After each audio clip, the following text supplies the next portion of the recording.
प्रभु की महिमा हो, प्रभु की स्तुति और प्रशंसा हो कि परमेश्वर फिर एक बार आज हमारे मध्य में उपस्थित है। और प्रभु का धन्यवाद दे प्रियो, क्योंकि परमेश्वर फिर एक बार अपने स्वर्ग की भेद की बातों को प्रकट करने हमारे मध्य में उतर आया है। क्योंकि परमेश्वर मुझसे और आपसे प्रेम करता है और वो चाहता है कि हम उसकी सामर्थ को लेकर उसकी सेवकाई में आगे बढ़ सके। हालेलुया। प्रभु का धन्यवाद हो कि परमेश्वर इस विषय के द्वारा, जिस पर हम पिछले कई दिनों से मनन और अध्ययन कर रहे हैं, कई लोगों के जीवन में कार्य कर रहा है और कई लोगों से वचन के द्वारा बातचीत कर रहा है। आमीन। और मेरा विश्वास है आप भी उस भीड़ का एक हिस्सा होंगे जहां परमेश्वर आपसे बातें करते हुए पाया जाएगा। आमीन। प्रियो, जो प्रभु को गंभीरता से लेते हैं, परमेश्वर उन्हें भी गंभीरता से अपने जीवन में लेता है। आमीन। मेरा विश्वास है कि इतने वर्षों से हम लोग, तकरीबन 2.5 वर्ष का समय हो गया है, हम लोग रोज यहाँ पर आते हैं, रोज वचनों को सुनते हैं, उसका मनन अध्ययन करते हैं। मुझे इस बात का बड़ा सेटिस्फेक्शन है कि मैं रोज यहाँ पर आकर वचन की सेवकाई करता हूँ इस यूट्यूब के चैनल पर। आमीन। मुझे पता नहीं कितने लोग सुनते हैं, कितने लोग देखते हैं, कितने लोग इस पर न्याय करते हैं, कितने लोग इसको हल्के में लेते हैं, लेकिन जो आज्ञा मुझे परमेश्वर ने दी है उसका जब मैं पालन करता हूं तो मुझे एक बहुत ही अद्भुत सुकून और शांति यहोवा शालोम देता है। आमीन।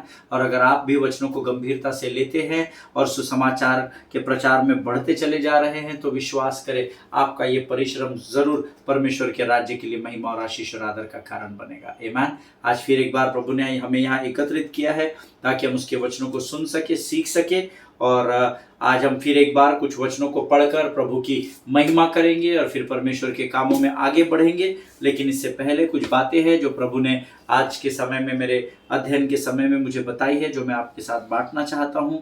और आइए इस समय हम कुछ वचनों को खोलकर उसको पढ़ेंगे। आज हमने पढ़ने के लिए जो वचन चुने हैं वो पाए जाते हैं यशायाह की पुस्तक, उसका 58 अध्याय, उसके 8 से लेकर 12 वचनों को हम पढ़ेंगे। यशायाह की पुस्तक 58 अध्याय 8 से लेकर 12 वचन। The book of आइजिया chapter 58 versus 8, 9, 10, 11 and 12 we are going to read. Amen. और मेरा विश्वास है आप सब लोग पवित्र शास्त्र मेरे साथ मिलकर रोज पढ़ते हैं। Amen. आइए अपने मुख के अंगीकार के द्वारा ये पढ़े। Isaiah 58 verse 8 onwards.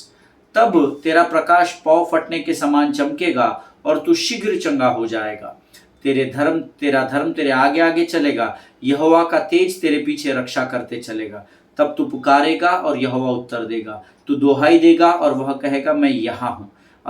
यदि तू अंधेर करना और उंगली उठाना और दुष्ट बातें बोलना छोड़ दे, उदारता से भूखे की सहायता करे और दीन दुखियों को संतुष्ट करे, तब अंधियारे में तेरा प्रकाश चमकेगा और तेरा घोर अंधकार दोपहर का सा उजियाला हो जाएगा। यहोवा तुझे लगातार लिए चलेगा और अकाल के समय तुझे तृप्त और तेरी हड्डियों को हरी भरी करेगा। और तू सींची हुई बारी और ऐसे सोते के समान होगा जिसका जल कभी नहीं सूखता। तेरे वंश के लोग बहुत काल के उजड़े हुए स्थानों को फिर बसाएंगे। तू पीढ़ी पीढ़ी की पड़ी हुई नींव पर घर उठाएगा। तेरा नाम टूटे हुए बाड़े का सुधारक और पथों का ठीक करने वाला पड़ेगा। हालेलुया। ये परमेश्वर का वचन है और मेरा विश्वास है आप सबने मेरे साथ इन वचनों को पढ़ा है। प्रभु आपको इन वचनों के पढ़े जाने पर बड़ी बरकत और बड़ी आशीष दे। आमीन। वचन कहता है, तब तेरा प्रकाश पौ फटने के समान चमकेगा और तू शीघ्र चंगा हो जाएगा। तेरा धर्म तेरे आगे आगे चलेगा, यहोवा का तेज तेरे पीछे रक्षा करते चलेगा। हालेलुया। ये कब होगा पता है? अगर आप इसके पहले के वचन पढ़ेंगे तो उसमें आपको पता चलेगा जब आप धर्म के अच्छे काम करेंगे, भूखों को खाना खिलाना, नंगों को कपड़े पहनाना, दीन दुखियों की सहायता करना, उदारता से देना, आप जब इन सब बातों को करोगे तो आपके जीवन में आपका प्रकाश पौ फटने के समान चमकेगा। हालेलुया।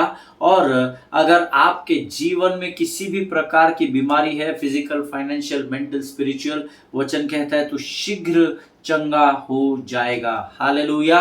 परमेश्वर का वायदा है प्रियो। परमेश्वर चाहता है कि हम अपने जीवन में कमजोर और उदास और निराश नहीं, परंतु परमेश्वर की सामर्थ्य और उसकी चंगाई को लेकर आगे बढ़े। आमीन।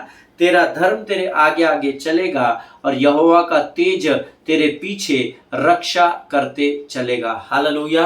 परमेश्वर का वायदा है कि जब आप उसके वचन के अनुसार कार्यों को करेंगे, परमेश्वर आपकी रक्षा करने वाला परमेश्वर बन जाएगा। हालेलुया। आमीन। वचन आगे कहता है, तब तू पुकारेगा और यहोवा उत्तर देगा। तू दुहाई देगा और वह कहेगा मैं यहाँ हूं। यदि तू अंधेर करना और उंगली उठाना और दुष्ट बातें बोलना छोड़ दे। हालेलुया। तब तू पुकारेगा। कब तू पुकारेगा और यहोवा उत्तर देगा? जब तू नंबर 1 अंधेर करना अर्थात गलत कामों को करना, अंधेरों के कामों को करना छोड़ देगा, जो वचन अनुमति नहीं देता है उन कामों को जब तू छोड़ देगा, और तू लोगों पर उंगली उठाना अर्थात उनका न्याय करना, चाहे वो सही हो चाहे वो गलत हो, अगर तू उनका न्याय करना छोड़ देगा और दुष्ट बातें बोलना छोड़ देगा, वचन के विपरीत जब तू बोलना छोड़ देगा, तब तू पुकारेगा और यहोवा उत्तर देगा। तू दुहाई देगा और वह कहेगा मैं यहाँ हूं। हालेलुया। परमेश्वर ना तो अंधा है, ना तो गूंगा है, ना तो बहरा है, वो साफ देख सकता है क्योंकि उसने आपके चित्र को उसके हथेली पर गोद कर रखा है। वो साफ तरीके से सुन सकता है क्योंकि वचन यहाँ कहता है जब तू पुकारेगा तो यहोवा उत्तर देगा। हालेलुया। तू दुहाई देगा और वो कहेगा चिंता मत कर, मैं यहाँ तेरे साथ बना हुआ हूँ। हालेलुया। आगे वचन कहता है उदारता से भूखे की सहायता करे और दिन दुखियों को संतुष्ट करे, तब अंधियारे में तेरा प्रकाश चमकेगा और तेरा घोर अंधकार दोपहर का सा उजियाला हो जाएगा। हालेलुया। उदारता से भूखे की सहायता करे, ऐसा वचन में लिखा है प्रियो। हालेलुया। हमको जब कभी भी दूसरे की सहायता करने का समय आता है ना, मन मार के कंजूसी से या कुड़कुड़ाहट के साथ सहायता ना करें। जब आप उदारता से सहायता करेंगे और दीन दुखियों को संतुष्ट करेंगे, वचन कहता है तब अंधियारे में तेरा प्रकाश चमकेगा। हालेलुया। वचन यशायाह की ही इसी पुस्तक में कहता है, इसी यशायाह की पुस्तक में लिखा है उठ प्रकाशमान हो, तेरा प्रकाश आया है, यहोवा का तेज तेरे ऊपर आज उदय हुआ है। हालेलुया। जब आप इस वचन के अनुसार धर्म के कामों को, भलाई के और अच्छाई के कामों को करते हैं तो परमेश्वर अपने प्रकाश को, अपने उजाले को आपके जीवन पर लेकर आता है, ऐसा वचन में लिखा है। हालेलुया। ईमान। 11 वचन कहता है यहोवा तुझे लगातार लिए चलेगा और अकाल के समय तुझे तृप्त और तेरी हड्डियों को हरी भरी करेगा, और तू सींची हुई बारी और ऐसे सोते के समान होगा जिसका जल कभी नहीं सूखता। आमीन। यहोवा तुझे लगातार लिए चलेगा, वो नहीं रुकेगा बशर्ते आप कहीं अपने शरीर में, अपनी आत्मा में थकान न महसूस करो। आमीन। यहोवा तुझे लगातार लिए चलेगा और अकाल के समय तुझे तृप्त और तेरी हड्डियों को हरी भरी करेगा। जब आपके जीवन में या इस संसार में जब दिन बुरे हो, जब दिन आपके अनुसार न हो, जब आपके दिन खराब हो, तब वचन कहता है यहोवा उस समय तेरी सहायता करेगा, और तू जब निराश और हताश होकर बैठ जाएगा, यहोवा तुझे बल और सामर्थ देगा और तुझे लगातार अपने साथ लेकर चलेगा।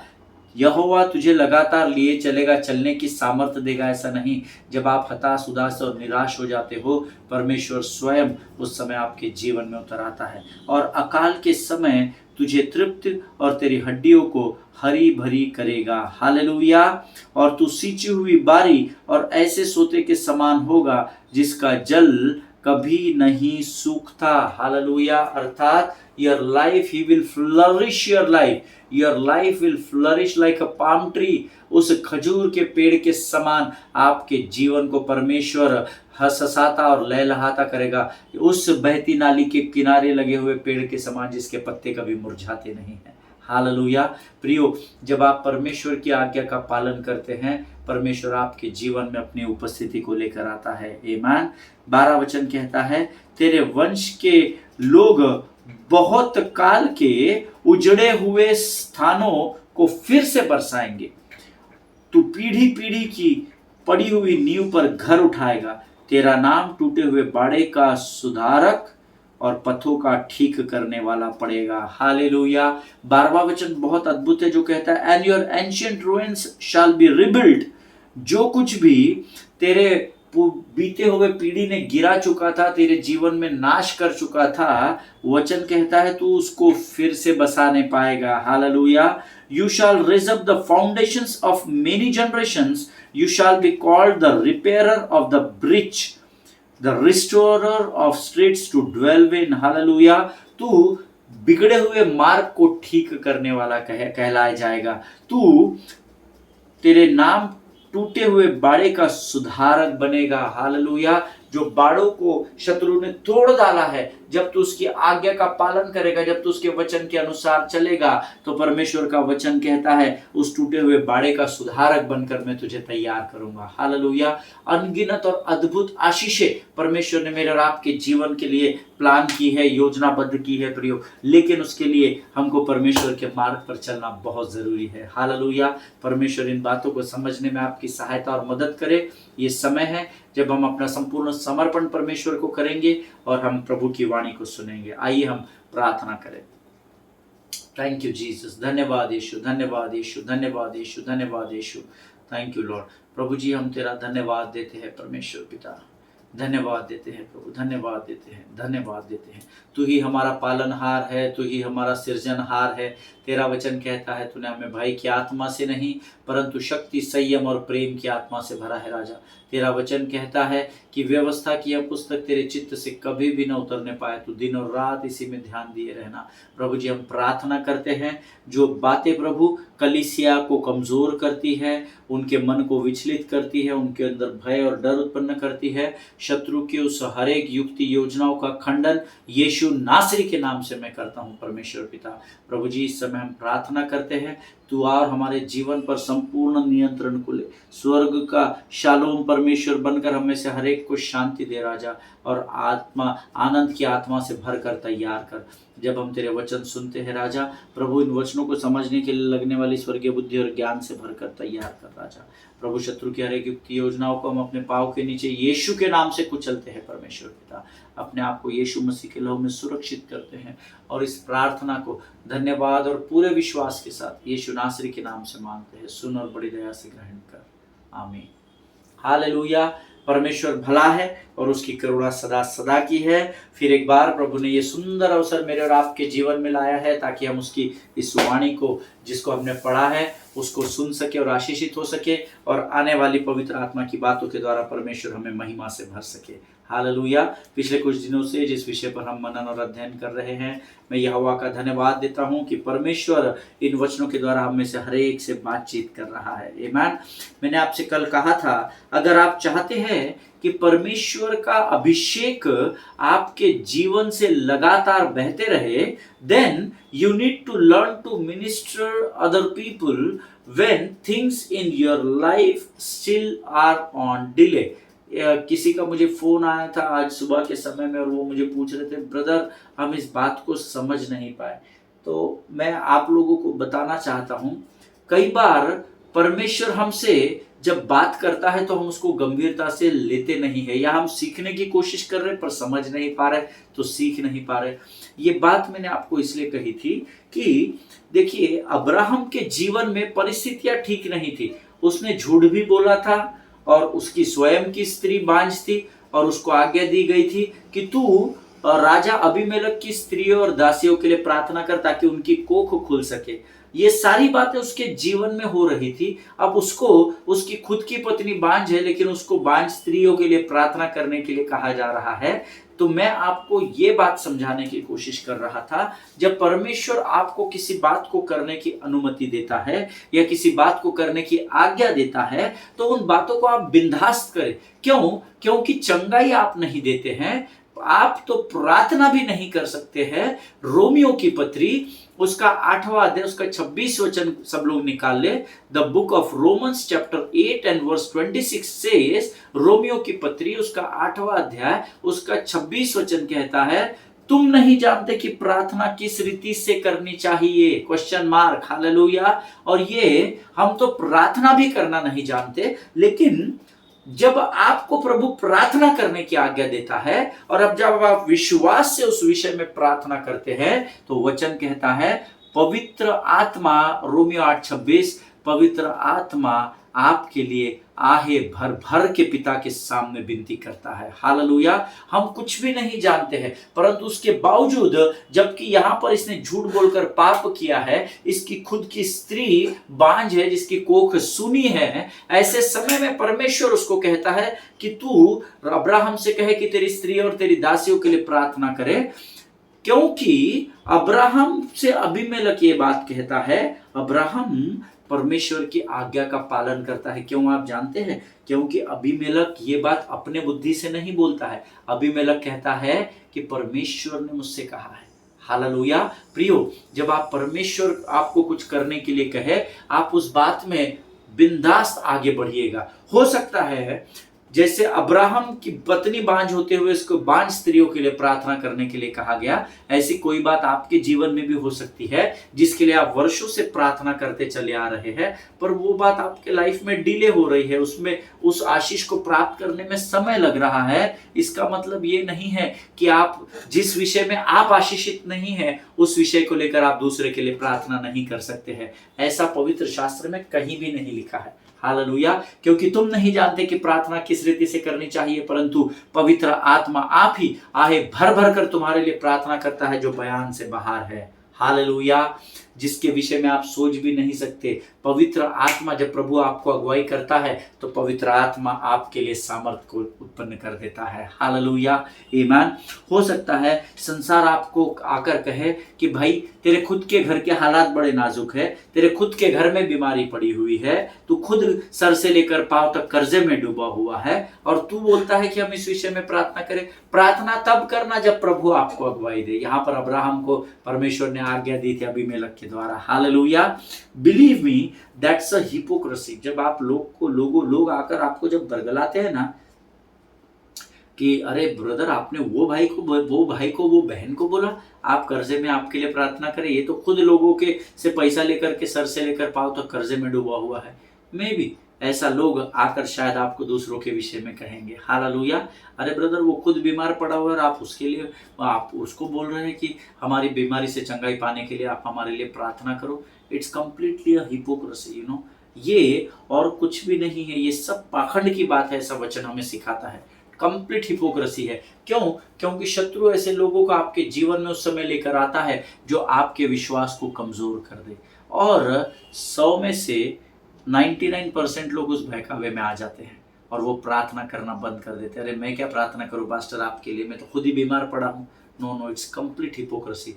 उल्टा तो मेरे जैसा व्यक्ति ये सोचता है कि अगर आप कर्जे में डूबे हुए हैं, लेकिन अगर आपको उस विकट परिस्थिति में परमेश्वर कहता है जहां उस व्यक्ति के ऊपर बहुत कर्जा है, उसको कर्जे से आजादी चाहिए, तो जाकर उसके लिए प्रार्थना कर। भले ही लोग आपको बरगलाने की कोशिश करें और हिपोक्रेसी करें, लेकिन मैं ये सोचता हूं कि अगर ऐसी परिस्थिति में आप जाकर उस कर्ज से डूबे हुए व्यक्ति के लिए प्रार्थना करें जबकि आप खुद कर्ज में डूबे हुए हैं, उसको ही विश्वास कहा जाता है। हालेलुया। क्योंकि विश्वास अब आशा की हुई वस्तुओं का निश्चय और अनदेखी वस्तुओं का प्रमाण कहलाता है। हालेलुया। जिनके सुनने के कान हो वो सुन ले। विकट और विपरीत परिस्थितियों के बावजूद प्रभु के कार्यों को पूर्ण करना और उसकी आज्ञा का पालन करना ही विश्वास कहलाता है। हालेलुया। आपके खुद के हालात खराब है, आप शरीर में कमजोर है, लेकिन जब आप शरीर में कमजोर होने के बावजूद आप दूसरे के शरीर के स्वास्थ्य के लिए प्रार्थना करते हैं, उसी को विश्वास कहा जाता है। हालेलुया। अगर आप मेरी बात से सहमत है तो आप आमीन कहे। जरूरी नहीं है कि आप बीमारी में पड़े हुए हैं इसीलिए आप दूसरों के लिए प्रार्थना नहीं कर सकते हैं। ऐसा पवित्र शास्त्र में कहीं पर भी लिखा नहीं है। आमीन। हम सब जानते हैं, जब मैं इन वचनों का अध्ययन कर रहा था, बहुत सारी बातें हैं जो प्रभु ने मुझे बताई। ये जो बात मैंने अभी बड़े घमंड के साथ आपको बताई ना कि विकट और विपरीत परिस्थितियों के बावजूद प्रभु के कार्य को पूर्ण करना और उसकी आज्ञा का पालन करना ही विश्वास कहलाता है। इसका एक बहुत मजबूत उदाहरण पवित्र शास्त्र में जो मैं आपके साथ बांटना चाहता हूं। शायद आप मेरी इन बातों को ग्रहण न कर सके, पर जब मैं इस वचन को आपको बताऊंगा तो मेरा विश्वास है कि परमेश्वर इसके द्वारा जरूर आपसे बातचीत करेगा। हालेलुया। हम में से प्रत्येक व्यक्ति जानता है कि यीशु का भी परिवार था। यीशु कोई इकलौता पुत्र नहीं था, उसके बहुत सारे भाई और बहन थे, ऐसा वचन में कहा गया है। हालेलुया। उसका परिवार था। यीशु मसीह के बाद बहुत सारे बच्चे यूसुफ और मरियम के द्वारा पैदा हुए। हालेलुया। और हम सब जानते हैं कि यीशु का परिवार था जिसने यीशु मसीह को, जो आकाश और पृथ्वी का परमेश्वर है, जो चिन्ह और चमत्कार करने वाला परमेश्वर है, जो मुर्दों को जिलाने वाला परमेश्वर है, उस परमेश्वर को उसके ही परिवार के लोगों ने सर्वसाधारण जाना था। हालेलुया। वो खुद विश्वास नहीं करते थे कि यीशु मसीह परमेश्वर का पुत्र है। ऐसा होता है जब आप अपनी सेवकाई को शुरू करते हैं तो कई बार आपके परिवार में भी ऐसे लोग होते हैं जो आपको मजाक में लेते हैं। वो आपको कहते हैं बाहर तो आप बड़ी बड़ी बातें करते हैं, पुलपिट पर तो आप बड़े बड़े वचन प्रचार करते हैं, बड़े बड़े सभाओं में गीतों को गाते हैं, पर हम जानते हैं आप क्या है। हालेलुया। कई बार आपके परिवार के लोग आपको डिमोरलाइज करते। देखिए, जिस परिवार ने परमेश्वर के पुत्र को नहीं छोड़ा वो आपको और मुझे कैसा छोड़ सकते हैं। कई परिवारों की ये कहानी है, जब लोग हमारे पास आते हैं और इन बातों को करते हैं, जब परमेश्वर के अपने परिवार ने उसको परमेश्वर का पुत्र नहीं माना। ये मैं भावनाओं में बहकर नहीं बता रहा हूं, या मैं आपको बस यूं ही कुछ तो भी अपना समय पूरा करने के लिए मैं इन बातों को नहीं बता रहा हूं, परंतु ये सारी बातें मैं आपको परमेश्वर के उस अभिषेक के बहाव में बता रहा हूं जो परमेश्वर ने मुझ पर उंडेला है। हालेलुया। यूहन्ना की पत्री उसका 7वां अध्याय उसका 5वां वचन हम लोग निकालेंगे। Open your Bibles to the book of John, the gospel of John chapter 7 and verse 5। यूहन्ना की पुस्तक उसका 7वां अध्याय उसका 5वां वचन। वचन बहुत छोटा सा है। वचन में लिखा है, for not even his brothers believed in him. क्योंकि उसके भाई भी उस पर विश्वास नहीं करते थे। हालेलुया। आज शायद आपके परिवार में आपके पति पत्नी, आपके बच्चे, आपके भाई, आपकी माता, आपके पिता, हो सकता है वो आप पर विश्वास न करते हो। ये क्या सेवा करेगा, खाली बड़ी बड़ी बातें बोलता है, हमको तो इसकी असलियत मालूम है ये क्या है और ये क्या नहीं है। ये क्या सेवकाई करेगा, लोगों को ज्ञान बांटते घूमता है। पहले अपने घर में तो ज्ञान बांट लो। या आपके परिवार के भी लोग शायद आपको बोलते होंगे। Hallelujah. The word of God says his own family rejected him as the Messiah. Amen. उसके अपने परिवार ने उसका मसीह होने से इनकार किया था, क्योंकि उसके भाई भी उस पर विश्वास नहीं करते थे। ये परमेश्वर का वचन है प्रियो। हालेलुया। कई बार मेरे और आपके जीवन में ऐसी परिस्थिति आएगी जब लोग आपको डिमोरलाइज करेंगे। आपके अपने लोग, आपके विश्वासी भाई, आपके विश्वासी बहनें, आपके पासबान, आपके अगुए, कई बार वो अपनी असहमति, अपने अविश्वास को आप पर जताकर आपको कमजोर करने की कोशिश करेंगे। हालेलुया। देखिए, कई बार उनके इंटेंशंस गलत नहीं होते हैं, आमीन, परंतु क्या होता है, वो जो देखते हैं वो ही वो बोल जाते हैं। आमीन। कई बार आपके जीवन में जब बीमारी होती है तो लोग बोलते हैं, अरे खुद बीमारी है तो आप दूसरों के लिए क्या प्रार्थना करेंगे, पहले अपने आप के लिए तो कर लो, पहले आप तो अपने जीवन को सुधार लो। ऐसे कई बार होगा। आमीन। लेकिन धन्यवाद हो यीशु मसीह का कि यीशु मसीह ऐसी विकट परिस्थिति में हमारी निर्बलताओं में हमारी सामर्थ को प्रकट करने वाला परमेश्वर है।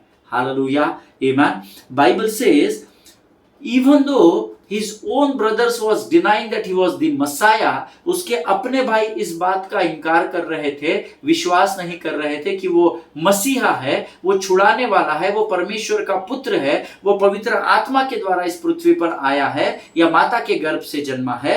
But Bible says Jesus did not stop ministering. Hallelujah. परंतु उनकी बातों को सुनकर यीशु निराश और हताश, ऐसा है क्या, जान दो फिर, कल से मैं प्रार्थना नहीं करता। तुम ही लोग विश्वास नहीं कर रहे तो ये यहूदी लोग, ये फरीसी सदूकी क्या विश्वास करेंगे। और उसने क्या सेवकाई को करना बंद नहीं किया। Hallelujah. Jesus did not stop ministering, so also you and I have to follow the command. Hallelujah. इसीलिए आपको भी निराश और हताश होने की जरूरत नहीं है, लेकिन जरूरी है कि आप और मैं भी उसकी आज्ञा का पालन करें और जो वो कहता है उसको करने में आगे बढ़ते चले जाए। हालेलुया। यीशु मसीह ने उस समय ये नहीं कहा जब उसके भाई उस पर विश्वास नहीं कर रहे थे कि मैं अपने परिवार को ही नहीं बचा सकता भैया तो दुनिया को कैसे बचाऊंगा। उसने चेलों से ये नहीं कहा, अरे भाई तुम लोग जाओ अपने अपने घर, देखा ना मेरे भाई और मेरी माई विश्वास नहीं कर रही कि मैं ये कर सकता हूँ, मैं वो कर सकता हूँ, तो फिर आप मेरे साथ, आप मुझ पर क्यों विश्वास कर रहे हैं, मैं अपने परिवार को नहीं बचा पा रहा तो मैं दुनिया को क्या बचाऊंगा। हालेलुया। ऐसा कई बार होता है। आमीन। वचन कहता है यीशु मसीह ने उनकी बातों को अनसुना कर दिया और वह संसार को परमेश्वर के राज्य का सुसमाचार का प्रचार करने में आगे बढ़ता चला गया। हालेलुया। आज जरूरी है कि जो आज्ञा मुझे और आपको दी गई है हम उसका बड़ी निष्ठा के साथ प्रभु के राज्य में पालन करते चले जाए। अरे ब्रदर टाइम ही नहीं मिलता है, अरे ब्रदर हम समय निकालने की कोशिश करते पर ये काम आ जाता है, कम आउट ऑफ इट। ईमान, अगर आप प्रभु को गंभीरता से लेंगे तो स्वर्ग भी आपको गंभीरता से लेगा। जिनके सुनने के कान हो वो सुन ले। वचन कहता है वो संसार को, परमेश्वर के राज्य के सुसमाचार का प्रचार, कई बार आपको संसार की कई बातों को अनसुना करना पड़ता है, लेकिन दुख की बात यह है कि हम संसार की बातों को बड़े ध्यान लगाकर सुनते और उस पर विश्वास करते हैं, लेकिन हम परमेश्वर के राज्य की बातों को अनसुना करके कमजोर होते चले जा रहे हैं। हालेलुया। शत्रु चालाक है, इस बात को याद रखिएगा। ईमान, कई बार यीशु मसीह ने अपने भाइयों की और अपने परिवार की बातों को अनसुना किया, और वचन कहता है वो निराश और हताश नहीं हुआ, वो प्रभु के राज्य के सुसमाचार करने में बढ़ता चला गया। और इतिहास बताता है कि एक समय ऐसा आया कि उसके भाई उसके साथ प्रार्थना करने लगे। उसके भाइयों के विषय में पवित्र शास्त्र में यह प्रमाण दिया गया है कि वो, उसकी माता ने पवित्र आत्मा को उन 120 लोगों में अटारी पर ग्रहण किया। उसके भाई भी उस समय उस अटारी पर होंगे, ऐसा मैं विश्वास करता हूं। लेकिन वे विश्वासी बने, इस बात का प्रमाण मैं आपको, उस अटारी के 120 लोगों में थे या नहीं थे इसका पवित्र शास्त्र तो प्रमाण नहीं देता है, क्योंकि 120 लोगों के नाम नहीं लिखे गए हैं। लेकिन जैसा मैंने आपको पहले भी बताया है, वो बरब्बास जो यीशु मसीह के बदले में छोड़ा गया, वो डाकू भी उन 120 लोगों में था। जो जेलर जिसने यीशु मसीह को या जिसने बर्छा मारा, वो सिपाही भी उस 120 की भीड़ में था। और यीशु के भाई और बहन भी जरूर उस भीड़ में होंगे, ऐसा मैं विश्वास करता हूं, ऐसा इतिहासकार बताते हैं। हालेलुया।